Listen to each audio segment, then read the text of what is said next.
ഏറ്റവും അധികം കുട്ടികൾ 10ാം ക്ലാസ് പരീക്ഷയ്ക്ക് എഴുതുകയും ഏറ്റവും കൂടുതൽ കുട്ടികൾ പരാജയപ്പെടുകയും ചെയ്യുന്ന ജില്ല നമ്മുടേതായിരുന്നു.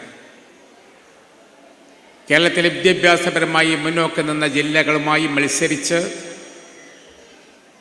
വിജയം വരിക്കാൻ നമുക്ക് വളരെ പ്രയാസകരമായിരുന്നു. നമുക്ക് ആവശ്യത്തിന് വിദ്യാഭ്യാസ സ്ഥാപനം ഉണ്ടായിരുന്നില്ല. രക്ഷിതാക്കൾക്ക് കുട്ടികളെ വിദ്യാലയത്തിൽ അയക്കണമെന്നുള്ള ഒരു ബോധവും വേണ്ടത്ര രീതി ഉണ്ടായിരുന്നില്ല. അതിനുള്ള സാമ്പത്തിക സൗകര്യം ഉണ്ടായിരുന്നില്ല. എന്നാൽ ത്രിതല പഞ്ചായത്ത് സംവിധാനം വന്നതോടുകൂടി നമ്മുടെ മലപ്പുറം ജില്ലാ പഞ്ചായത്ത് വിജയബേരി എന്ന പേരിൽ ഒരു വിദ്യാഭ്യാസ പദ്ധതി ആവിഷ്കരിച്ചു. നമ്മുടെ എല്ലാ വിദ്യാലയത്തിൻ്റെയും ഗുണനിലവാരം ഉയർത്തിപ്പിടിക്കാനും PTA കമ്മിറ്റികളും മാതൃ PTA സജീവമാക്കാനും കൂടുതൽ ആളുകൾക്ക് വിദ്യാഭ്യാസപരമായി കുട്ടികളെ പറഞ്ഞയക്കാൻ രക്ഷിതാക്കൾക്ക് അതിനാവശ്യമായിട്ടുള്ള പ്രോത്സാഹനം നൽകാനും എല്ലാം ഉദ്ദേശിച്ചുകൊണ്ട് ആരംഭിച്ച ആ പദ്ധതി വളരെ വിജയകരമായി മുന്നോട്ട് പോയി എന്ന് മാത്രമല്ല, നമ്മുടെ ജില്ലയിലെ ഈ വളർച്ചയ്ക്ക് ഏറ്റവും പ്രധാനപ്പെട്ട ഒരു ഘടകമായി വർത്തിക്കാൻ ആ പദ്ധതിക്ക് സാധിച്ചു. ഈ മേഖലയിൽ വിദ്യാഭ്യാസപരമായിട്ട ഉന്നതിക്ക് വേണ്ടി കഴിഞ്ഞ കാലത്തുള്ള എല്ലാ നേതാക്കന്മാരും CH മുഹമ്മദ് കോയ സാഹിബ് തുടങ്ങി എല്ലാ നേതാക്കന്മാരും വിദ്യാഭ്യാസപരമായി നമ്മുടെ ജില്ലയെ ഉയർത്താൻ വേണ്ടിയുള്ള കുട്ടികളുടെ പരിശ്രമങ്ങൾ നടത്തി.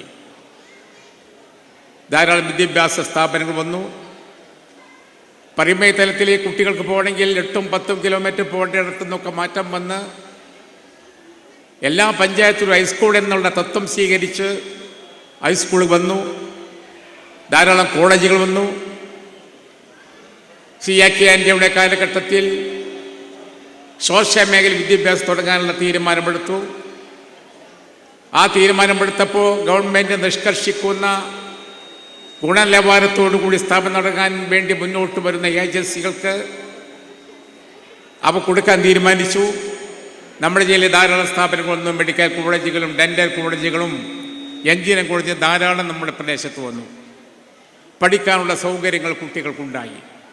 രക്ഷിതാക്കൾക്കാണെങ്കിൽ കുട്ടികളെ പഠിപ്പിക്കണമെന്ന ബോധമുണ്ടായി.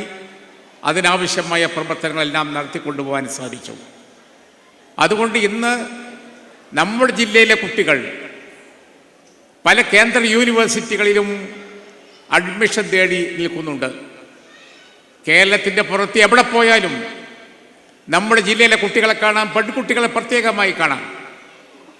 അത് ഡൽഹിയിലാവട്ടെ, ഹൈദരാബാദിലാവട്ടെ, ബാംഗ്ലൂരാവട്ടെ, ചെന്നൈ ആവട്ടെ, എവിടെയൊക്കെ സെൻട്രൽ യൂണിവേഴ്സിറ്റി ഉണ്ട് അവിടെയൊക്കെ നമ്മുടെ കുട്ടികളുണ്ട്. പഠിക്കാനുള്ള ആവശ്യകത അംഗീകരിച്ചു കൊണ്ട് പോവുകയാണ്.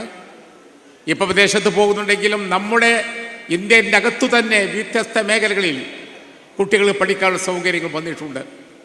പഴയ കാലത്തിനപ്പുറമായി കുട്ടികളുടെ അഭിരുചിക്കനുസരിച്ച് എവിടെ പഠിക്കണം, എന്ത് പഠിക്കണം, ഏത് കോഴ്സ് എടുക്കണം എന്നെ സംബന്ധിച്ചവർക്ക് പറഞ്ഞു കൊടുക്കാനുള്ള സംവിധാനങ്ങൾ ഇന്ന് സജീവമായി തന്നെ ഉണ്ട്. അതുകൊണ്ട് തന്നെ നല്ല രീതിയിൽ ഒരു മുന്നേറ്റം നമുക്ക് സാധിച്ചിട്ടുണ്ട്. ഈ തിരൂരങ്ങാടി നിയോജകമണ്ഡലത്തിലും വിദ്യാഭ്യാസപരമായ മുന്നേറ്റത്തിൻ്റെ ഏറ്റവും ആക്കം കൂട്ടി നിന്നിട്ടുള്ളത് നമുക്കറിയാം. നമ്മുടെ പോക്കർ സാഹിബ് കോളേജ് തിരൂരങ്ങാടി PSMO കോളേജാണ്. ആ കോളേജ് വന്നതോടുകൂടി ഈ മണ്ഡലത്തിൻ്റെ വിദ്യാഭ്യാസ മുന്നോക്കത്തിന് വലിയ കാതലായൊരു പങ്ക് വഹിച്ചു. പ്രിയപ്പെട്ട നമ്മൾക്ക് എല്ലാവർക്കും അറിയാവുന്ന MK ഹാജി സാഹിബ് തുടങ്ങിയുള്ള നമ്മുടെ പഴയകാല നേതാക്കന്മാരുടെ വീക്ഷണത്തോടുകൂടി ദീർഘവീക്ഷണത്തോടുള്ള ആ പ്രിയത്തിൻ്റെ ഗുണഫലം നമുക്ക് അനുഭവിച്ചു. ധാരാളം കുട്ടികൾ പാസ്സായി വന്നിട്ടുണ്ട്. നിങ്ങൾക്കറിയാം, കഴിഞ്ഞ കാലത്ത് ഉയരെ എന്ന പദ്ധതി നമ്മുടെ ഈ പരിപാടി നടത്തിയിരുന്നു. ധാരാളം കുട്ടികൾ വന്നിരുന്നു. ഇപ്പം പ്രിയപ്പെട്ട സമീർ സാഹിബിൻ്റെ നേതൃത്വത്തിൽ ഈ വർഷം നമ്മൾ ആരംഭിക്കുകയാണ്. ധാരാളം കുട്ടികൾ നമ്മുടെ ഈ പ്രദേശത്തു നിന്ന് ധാരാളം കുട്ടികൾ ഇതുപോലെ അവാർഡ് വാങ്ങാൻ വന്നിട്ടുണ്ട്.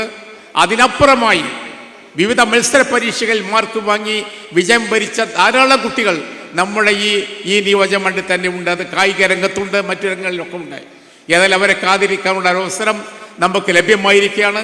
ഈ ആദരവ് കൊടുക്കുന്നത് ഭാവിയിൽ നമ്മുടെ തുടർന്നുള്ള പഠനകാലത്തും ഇതുപോലെ ആദരവ് വാങ്ങാനും നല്ല മാർക്ക് വാങ്ങാനും നമ്മുടെ അഭിരുചിക്കനുസരിച്ച് നമുക്ക് ഉന്നതമായ പദവിയിലേക്ക് എത്തിച്ചേരാൻ വേണ്ടിയുള്ള ഒരു പ്രയാണത്തിലേക്കുള്ള ഒരു പ്രചോദനമായിട്ടാണ് നടക്കുന്നത്.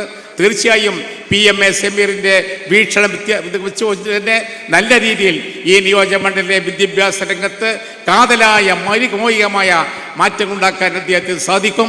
അതിനാവശ്യമായുള്ള എല്ലാ പിന്തുണയും ഈ നിയോജകമണ്ഡലത്തിൽ നിന്ന് അദ്ദേഹത്തിന് ഉണ്ടാകുമെന്ന് കഴിഞ്ഞ കാല അനുഭവം വിളിച്ചുകൊണ്ട് തന്നെ ഞാൻ പറയുകയാണ്. ഞാൻ ദീർഘമായി സംസാരിക്കുന്നില്ല. ഈ പരിപാടിയുടെ ഔപചാരികമായ ഉദ്ഘാടനം നിർവഹിച്ച് അറിയിച്ചുകൊണ്ട് ഞാൻ വിരമിക്കുന്നു.